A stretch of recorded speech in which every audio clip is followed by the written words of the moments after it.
Data on the real-time economic effects of the COVID-19 crisis are hard to come by. However, much economic activity is heavily dependent on the use of electricity. Information on the demand for electricity over time can therefore offer some insight into the real-time effect of the COVID-19 crisis and associated with lockdown. Thanks for joining us today on TV and Business Daily. I am Chiwendu Utsisiego, and today we shall be discussing on the COVID-19 crisis and increasing electricity demands.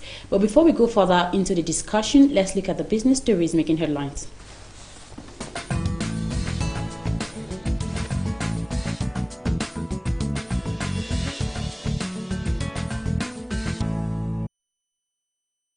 The President of the Senate, Ahmed Lawa, has listed the approval of a total sum of $28 billion foreign loans for the regime of the President Muhammad Buhari in the last 1 year as part of the 9th Senate achievement. Lawa stated this in the speech he delivered to his colleague to mark the beginning of the 9th Senate's second legislative year, which began on Thursday. He said that in order to support and enable the government to raise the necessary fund for national development, there were requests for approval to borrow both from the domestic and foreign sources. Lawa said the current experience of low revenues to government was a challenge to the lawmakers to think and evolve additional sources of funding government projects. The nation's stock market extended its decline on Thursday as market sentiment remained negative, causing investors to lose 17 billion naira. The market rate also closed negative at 16 gainers in March as against 17 losers. The all-share index dipped by 101.13 basic points or 0.13% to close at 25,182.67 from the 25,215.04 recorded the previous day. The market capitalization of equities depreciated by 17 billion naira from 13.14 trillion naira on Wednesday from 13.15 trillion naira on Thursday. A turnover of 337.13 million shares were traded by investors in 3,880 deals on Thursday. The banking subsector was the most active, measured by turnover value, with 92.06 million shares traded in 1,237 deals. The volume was largely driven by activities in the shares of Guaranty Trust Bank PLC and Unity Bank PLC. The Senate on Thursday passed the revised 2020 budget of 10.81 trillion naira.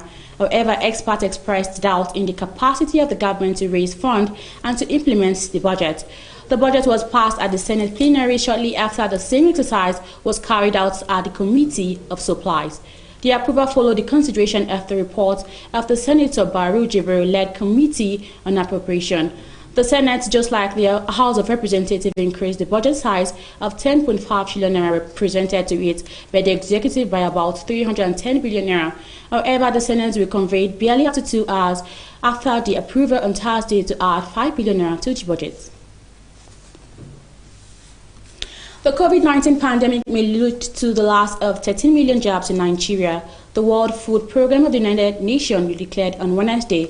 According to the agency, Nigeria needs urgent financial intervention to boost its economy as millions of citizens across the country are currently suffering the harsh economic impact of the virus. The senator spokesperson Elizabeth Bian said in a statement from her agency that more than $182 million was needed to sustain life-saving aid to Africa's most populous country over the next 6 months. She explained that over 3.8 million citizens, particularly those in the informal sector, could lose their job, adding that the figure could rise to 30 million if the restrictions on movement persist for long. And that's the business update on Television Nigerian. I am Chiwendu Utsisiego. Let's take a quick break. We'll be back shortly.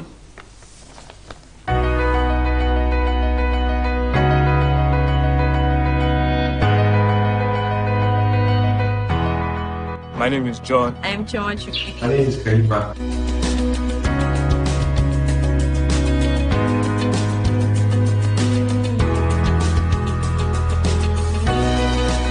Children's Day is the day set aside to create awareness on the problems children are facing and how to improve their welfare and solve them.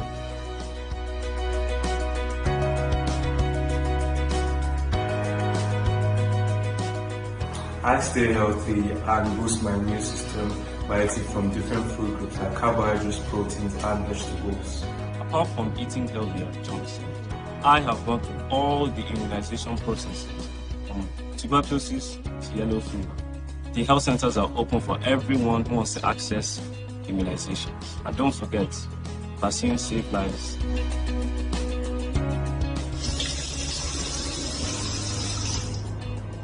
I wash my hands regularly. When I want to cough, I use tissues and dispose of them properly, or I dab to cough. I stay safe during this lockdown by wearing face masks and practicing social distancing. I know you may be wondering if this lockdown stopped my education. Well, no, because I now have online classes. I read my books and have a lesson teacher to support me during this pandemic. I am stable. I am in this lovely environment. My parents are there for me, and I also exercise.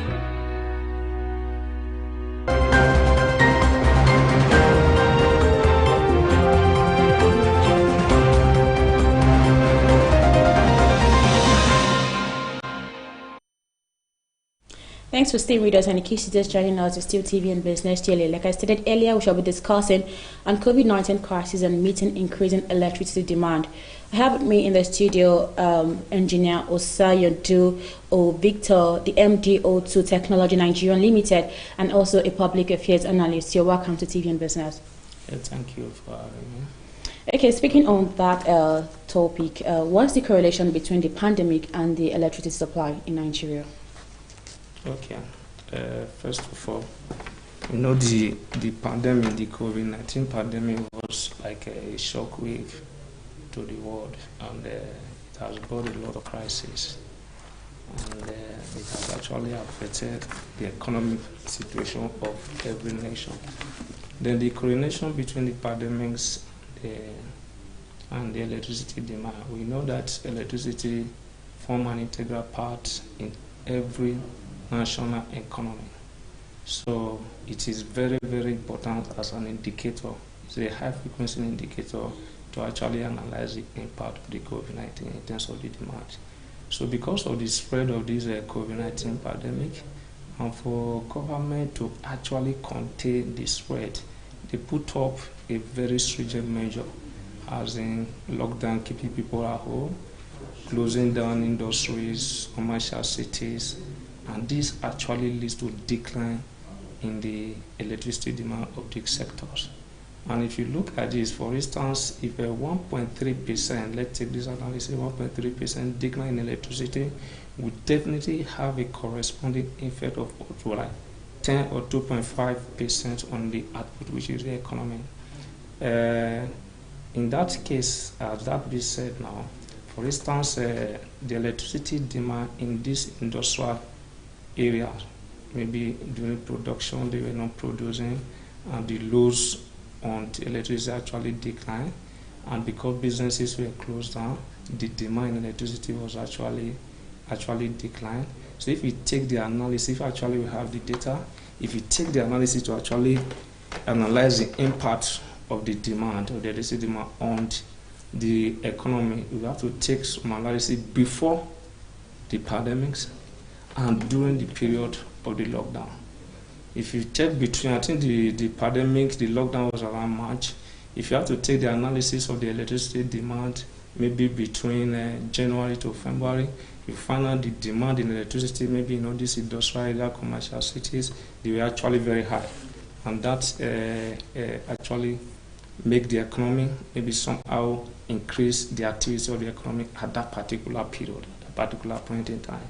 Then from March, especially during the period of the lockdown, when the commercial cities were closed, industrial, everybody would make to stay at home, and the demand in electricity actually declined, that actually have affected the economy because the revenue leads to revenue loss. There was no people were not working, the organization were not working, industry were not working. There was actually a decrease in the demand of electricity, and that actually have a corresponding effect on the economy as in the revenue loss. Okay, a lot of Nigerians have actually switched to the alternative supply of power, using generator, using solar. What do you think is the reason for this? It is one, the energy, the national utility supply as actually, it can actually not provide the electricity need for every individual, for every business in the country. The reason is because there have been inadequacy in the supply of electricity. Very, very inadequate.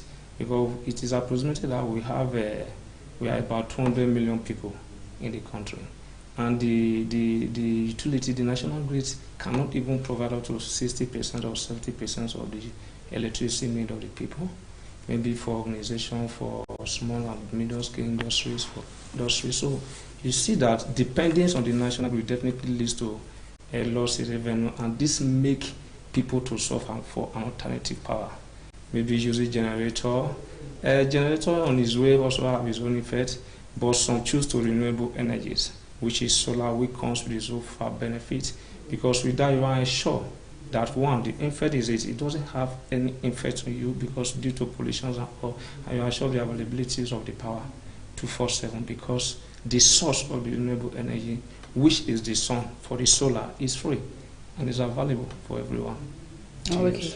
Okay, so as alternative power comes to stay as augmentation to the national grid?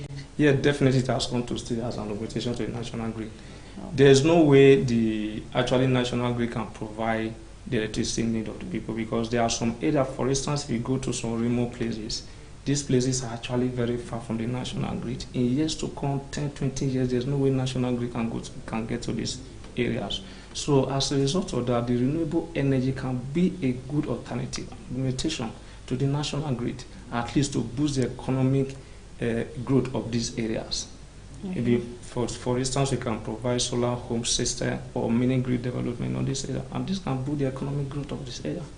Okay, now let's speak on the small and medium enterprises. Now, yes. How do you think the insufficient power supply has affected that area? Small and medium scale. Yeah, the insufficient, which is what I've explained before, the insufficient power actually affect the small and medium scale industry because many of them need the power supply to actually operate at their maximum capacity. But in a situation whereby you get power for like maybe 4 or 2 hours a day, definitely that will affect your output, that will affect your revenue generation.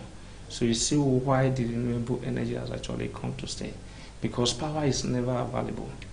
Although I know that government is actually putting serious effort to ensure that power is restored, but that as it may, the role of the renewable energy alternative source of power can actually not be overemphasized in this area. Okay, bringing the government into this, what do you think is the role of the government in the area of the power supply and the alternative power supply too?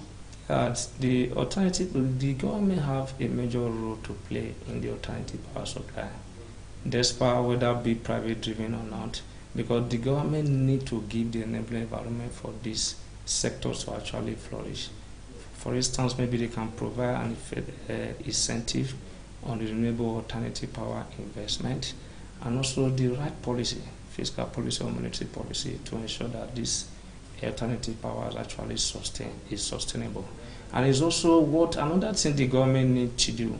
They need to ensure that there is a guarantee on return on investment by putting a cost-effective tariff in place. For instance, we know that because I'm from this sector, my company is a big player in the renewable energy sectors. We know that most of the equipment is actually being imported outside the country. And this has its own limitation because of the tariff. So this renewable energy is possible, and if the government really want to encourage the growth in the country, they can actually waive the tariff and make it more sustainable. For the people? Yes, for the people. All right, let's take a quick break, and after the break we'll continue, so stay tuned.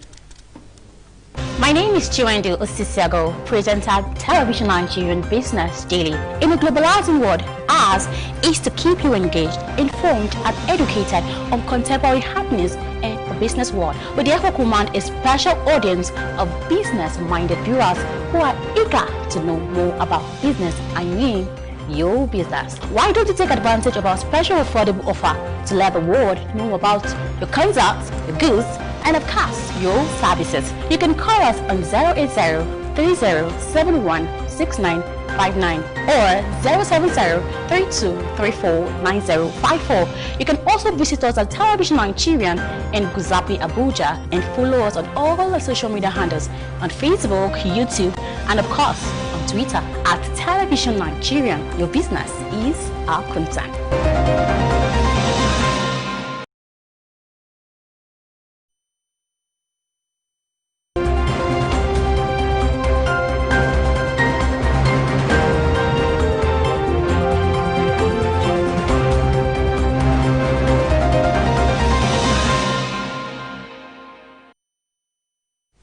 Many thanks for staying with us, and in case this is joining us, it's still TV and Business Daily. Like I stated earlier, we've been discussing on COVID-19 crisis and meeting increasing electricity demand.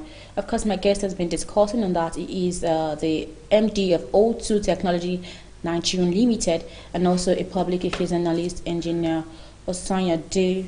Victor. Okay, my next question for you, sir, is that will alternative power solve electric power crisis in Nigeria? Yes, sure. How? The alternative power is actually a life-saving solution to the electric power supply in the country. Just as I said before, thank God that the federal government is actually looking into that area now in this project called the Operation Light the Rural Area. So there are places in the remote villages, especially in the coastal region, that are actually very far from the national grid, and if the national grid is supposed to supply power to this area, will actually take years to come. So with alternative power supply and also the development of mini grid in these regions, that would definitely help and ensure that these regions, which would have been impossible to get electricity, should be able to enjoy electricity. So doing that, the renewable energies has actually come to help to solve majorly the problems of electric supply in the country. Okay. Can you just expose more on the challenges of power supply in Nigeria? Yeah, the challenges is actually much. Let's take it down. I happened to be in a meeting with some of the power stakeholders. That was sometimes last year, where the discos, the GENSCO, and the transmission party were all involved. So according to them, the GENSCO actually generate enough, and the transmission, they transmit enough as well. But where the problem majorly lies is the distribution. The reason is this: you are distributing, and your equipment is not able to take what they are sending to you. And in the process, you find out that the disco at most times they also have to return load that they were not used. Because if you are given a load and you don't use the load, definitely you will be paid for it. So why are they returning load? That was a major question. One because of the 14 transformers in the distribution unit. You find out that if you check transformers feeding you, in that transformer, I found out maybe like 2 of the feeders are not working. So even though the GENSCO are generating enough and the transmission is actually sending enough for you, you don't have the capacity to take what they are giving you. And this is a major issue. And this also leads to then coming with the terms of power rationing, because they know that the transformer can actually not take enough load. They begin to ration some power. So in this case, just imagine a business that is tied to this. So you find out that I will say 2 days of power availability, 1 day of power off. Then these days of power off, what happened to the business that is tied to this area? So you see, the problem is actually the equipment, especially the transformer. And on the distribution part, you find out that it's still happening in some community whereby if your transformer has problem, the community has to contribute to ensure that everything is in order. So you begin to wonder, the people actually handling this situation, the people in authorities and in power, are they actually business people? If, for instance, I know that my availability in terms of business will actually generate more income to me. So if my equipment is down, that will make my availability to be off. So it means that definitely I'm not going to be up and I lose money. And instead of that, I'm waiting for the community to come and tell me, oh, this is a problem, and I tell you, okay, we are changing the transformer, the feeders about, we need you to contribute money. Found out that the downturn is actually very high. So many of them have actually not come to the terms that this is business, and it's supposed to be taken as business. By the time they have this mindset, this must be run as business, I believe this problem will definitely have to address itself. Okay, Yes. you express more on challenges of power supply. Can you just tell us the alternative way out at the moment now, especially with this COVID-19 pandemic? What's the alternative way out Of power supply? presently, I still have to come to the alternative part. Okay. It's actually the alternative for now, because apart from that, the alternative is maybe the renewable energy also generate employment for people. It has actually also generate employment. So it's actually the alternative part to electric power supply. This will definitely put the power authority, those in charge of the power supply, on their toes to ensure that power is available. Because if power, for instance, in my office or in my house, you are not available, I don't longer feel your absence anymore. Because whether you are available, you are not available, there's always power in my house. So the question is, who lose? You understand? You are the one that lose revenue. So it's just like the issues of before the days of Nitel and before the Mumbai telecommunication come on board. You understand? So by the time alternative source of power in terms of wind, solar, or biomass is actually the alternative way that can actually solve the problem of power supply. Okay, so finally, what's your final take and probably your best solution for government? Yeah, first of all, I would like to although governments have been trying this aspect of alternative power supply and try to promote it, I will advise government to put more effort, especially what they are doing through this national electric project in the rural area in terms of developing a mini grid, because from their program, it is expected that about 10,000 mini grids should be developed by the year 2023, and that will actually provide powers and for over 250 MSME and 250,000 small and medium scale business, and also over 1 million households. So I advise the government to actually put more effort to ensure that this project is actualized, and the government should as well and also ensure that they put more incentive on the investments of alternative power supply, because that is actually what will be the major saving in this electric power supply. And also the government should, especially through NEC, that is an Energy Regulation Commission, always engage with all the territorial agents, the transmission and the discourse, and let them know what the challenges is. And through this, we've been able to have a good power supply in the nation. Okay, do you have anything for your viewers? Yes. Okay. What I will say is this: alternative, we know that the electric power supply have actually given frustrating us, and as a result of that, we've actually tend to the use of alternative source of power. But we still have to put hope. We know that we will get there. Nigeria will definitely make everything better. We will have a hope in the system that power supply is possible in this nation 24/7 in time to come. Thank you. All right, thank you so much, Engineer Victor, for coming on TV and Business. We just therefore hope that the government intensify their effort in ensuring that the project that they have at hand concerning the power supply come to reality in due time. Thank you so much, and happy Democracy Day. Yeah, thank you. Same to you. Yeah. That's all right. And that's the much you have for you today on TV and Business Daily. I am Chiwande Osisiago, and don't forget that you can follow us on all our social media platforms, on Facebook, on YouTube, and of course on Twitter at Television Nigeria. Happy Democracy Day. Bye for now.